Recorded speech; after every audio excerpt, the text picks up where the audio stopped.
All right, it's dark 30. Let's get to Bible study. Grab my Bible here. Head out the door. Get the lights out. You know what dark 30 is, don't you? Ooh, slippery. Yeah, this winter's been pretty mild, so it's not so bad, but I am not a morning person. I love being up late at night, so that's why this is a feat for me to be getting to Bible study. But it's what I need to thrive and be my best. Let's see what we got here. Oh yeah! Take the car here. Get my Bible in there. You don't need a Bible if you're going to come join us. You're just welcome to join us just the way you are. Oh, turn that off there. I'll just cut out here as I drive there because we don't have a phone holder in this car. Talk to you soon. All right, here we are at Valentini's, just in the nick of time. And whew, it's brisky this morning. I don't know what's on the ground out there, but there she is, good old Valentini's. You just walk right in, take a little turn to the left, and there you'll find us. Feel free to come any Tuesday morning at 6:30 a.m. Good morning, good morning. Good morning. Here comes another guy. All right. Oh, here comes another guy. Good morning, good morning. Morning, top of the morning. Top of the morning to you. Yeah.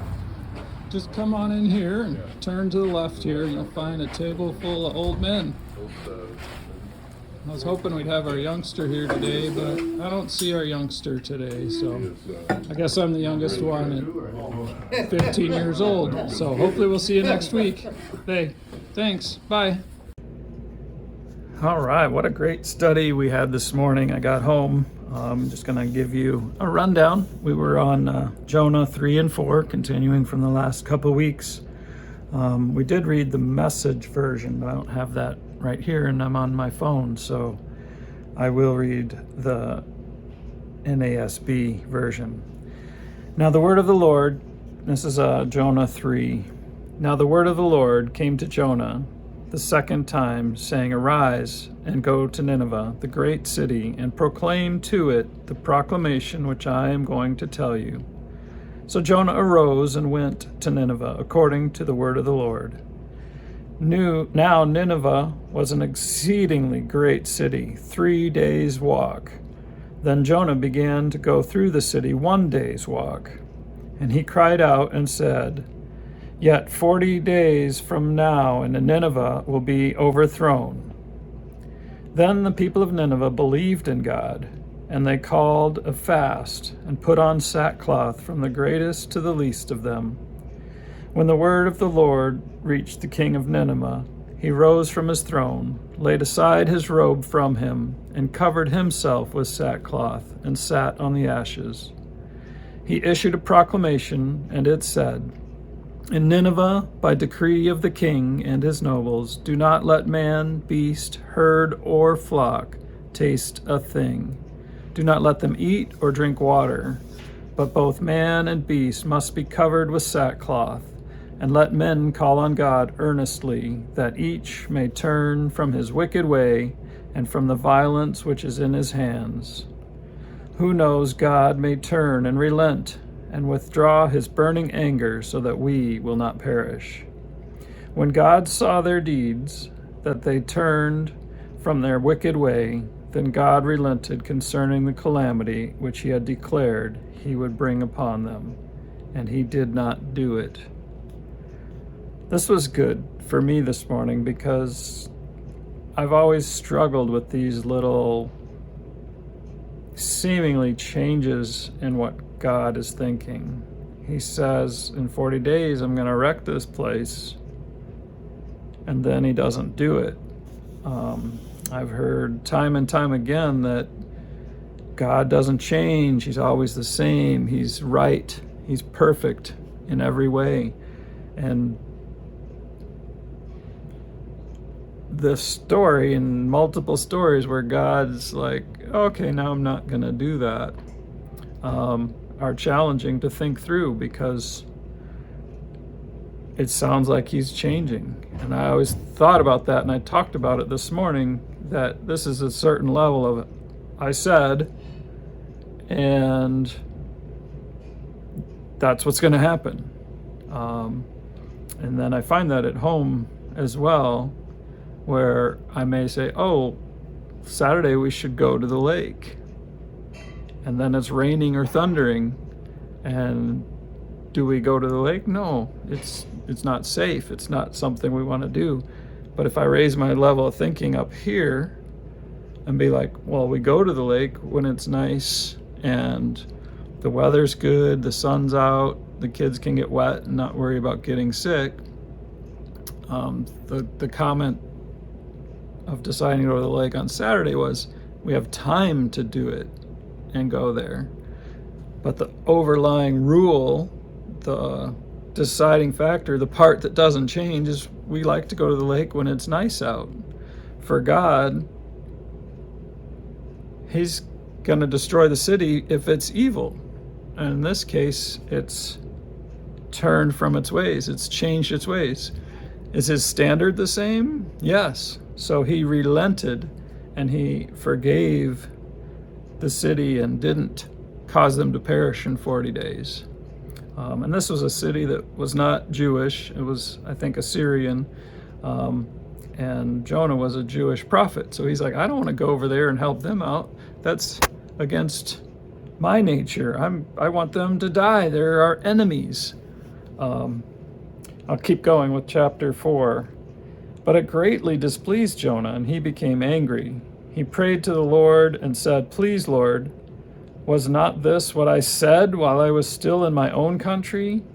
Therefore, in order to forestall this, I fled to Tarshish, for I knew that you are a gracious and compassionate God, slow to anger and abundant in loving kindness, and one who relents concerning calamity. Therefore now, O Lord, please take my life from me, for death is better to me than life. The Lord said, do you have good reason to be angry? So he wanted them to die. He wanted destruction. He wished that upon them. But he knows God is gracious and compassionate. Aren't we blessed that he's gracious and compassionate, that he forgives us? I never caught this, but verse 4, God asked him, do you have reason to be angry? And thinking as a parent, the next step here is, then Jonah went out from the city and sat east of it. He didn't answer the Lord. He just turned his back and walked away. And God allowed that. One of the conversations we had this morning was about what God allows to happen. We made a comparison between Nineveh and Sodom and Gomorrah, and how Nineveh repented and got saved, and how Sodom and Gomorrah got destroyed. And we struggled with some of the destruction.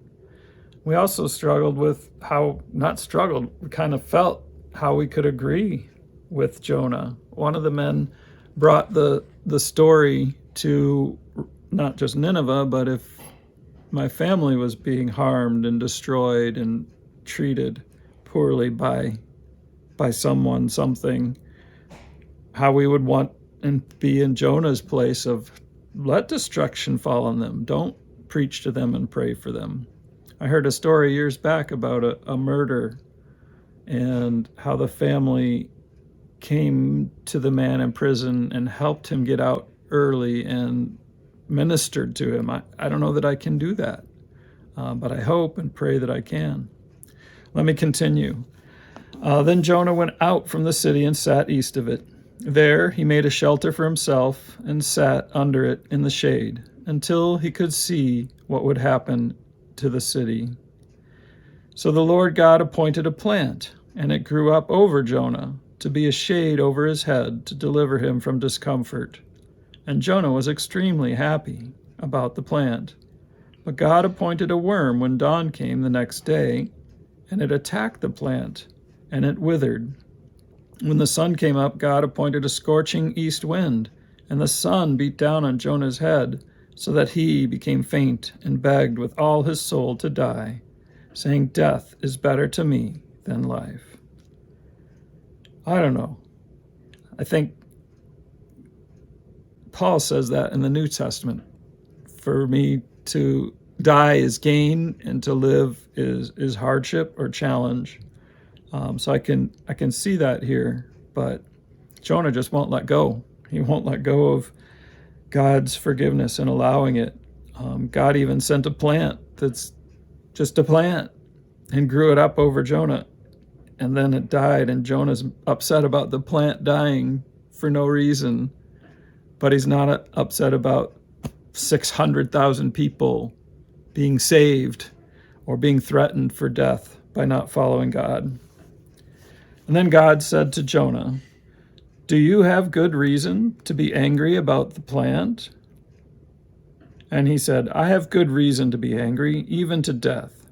Then the Lord said, "You had compassion on the plant for which you did not work and which you did not cause to grow, which came up overnight and perished overnight. Should I not have compassion on Nineveh, the great city, in which there are more than 120,000 persons who do not know the difference between their right and left hand, as well as many animals?" So, do not know your right and left hand. That's a reference to children, 3 or 4-year-olds or younger, that don't know right from left, left from right. So the estimate in the footnotes here is 600,000 people live there. And this town was probably 60 miles across. A 3 days travel, a day's travel is about 20 miles. So that's not all that was said this morning, because there's a lot of wisdom in that room. I'm glad you got to see where we were today and where we meet. I welcome you and invite you to come join us any Tuesday morning at 6:30 and look at a little verse, have a little conversation, get over your challenges. My win today was just realizing that God's changing his mind, but God is not changing. The people change, and they fit God's expectation.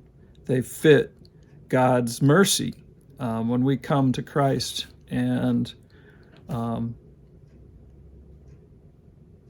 declare we're sinners and that we're sorry and that we move forward to sin less. That God's standard and God's design of having Jesus die for those sins sets me free and gives me eternal life with him. So thanks for joining me today, and hopefully this is a compliment and a bonus to your life. And someday I hope I get to meet you at Bible study.